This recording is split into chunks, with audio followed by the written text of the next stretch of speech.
La 4ème République, 1946-1958. Tout d'abord, parlons de la libération. Pendant 2 ans, la France va être gouvernée par un gouvernement provisoire dirigé par le général de Gaulle, qui a plusieurs missions. Il faut tout d'abord restaurer un état de droit, effacer le régime de Vichy, juger les collaborateurs, rétablir la démocratie en organisant des élections, faire approuver par le peuple une nouvelle constitution.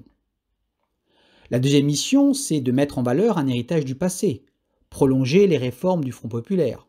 Tout cela est très présent dans le programme du Conseil national de la Résistance, qui réclame une république plus sociale, avec le droit de vote accordé aux femmes, avec un État qui joue un rôle majeur dans la reconstruction du pays. Ça passe par une politique plus keynésienne que nous étudierons. Et enfin, par la création d'une sécurité sociale afin de protéger les citoyens face à la maladie, face à la vieillesse, face au chômage. Maintenant, évoquons la politique extérieure de la 4ème République qui doit rétablir l'image et l'influence de la France dans le monde après la Seconde Guerre mondiale.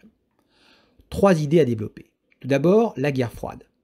La France va choisir d'être l'allié des États-Unis, d'où sa dépendance militaire et financière vis-à-vis de ce pays, qui va entraîner d'ailleurs une certaine opposition de certains partis contre cette politique atlantiste, notamment les gaullistes et les communistes. Ensuite, la France va jouer un rôle important dans la construction européenne. Elle va être l'un des pays fondateurs avec la création de la CECA en 1951 et la création de la CEE en 1957.